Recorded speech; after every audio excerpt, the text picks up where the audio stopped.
Buying and selling a house. What the solicitors do. Step 1.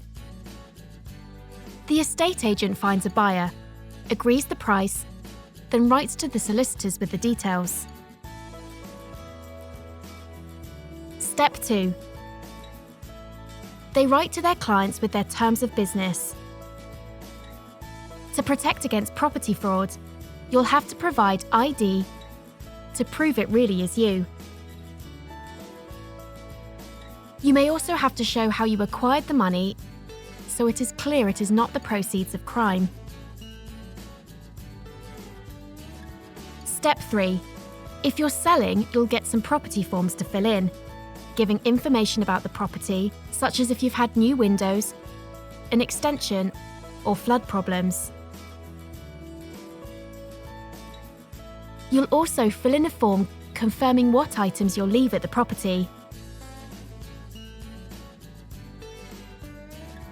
Step 4. The solicitor for the seller sends a draft contract, the property forms, and a copy of the deeds to the buyer's solicitor. The deeds are usually simply downloaded from the land registry these days. Step 5. On receipt of the deeds, the buyer's solicitor will play detective, looking through the deeds and property forms and ensuring there are no discrepancies. They'll check for any rights of way you have over neighbouring land, for example, a shared drive or a shared back lane. They'll look into rights that neighbours may have over your property, for example, a right to use a shared path. They'll check for private agreements in the deeds that restrict you doing things such as building an extension. They'll also make sure the correct paperwork is in place for any new windows, electrical works, and gas installations.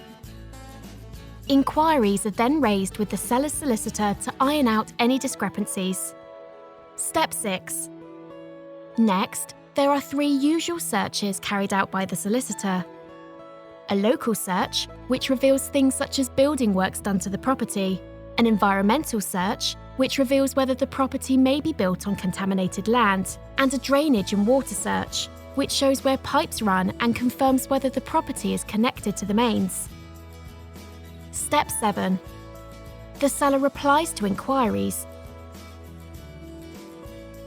Then the buyer's solicitor sends a report to the buyers, explaining the deeds and the paperwork. The buyers then sign the contract in readiness for exchange of contracts. Step 8. The moving date is agreed, called the completion date, and the solicitors call each other and exchange contracts. At this point, no one can back out. Step 9. On the day the sale completes, the purchase monies are sent via the banking system. Once it arrives with the seller's solicitor, the estate agent is called to say that the buyer can have the keys. This is usually around midday, but can sometimes take longer. Step 10. The seller's solicitor then repays any mortgage and also pays the estate agent.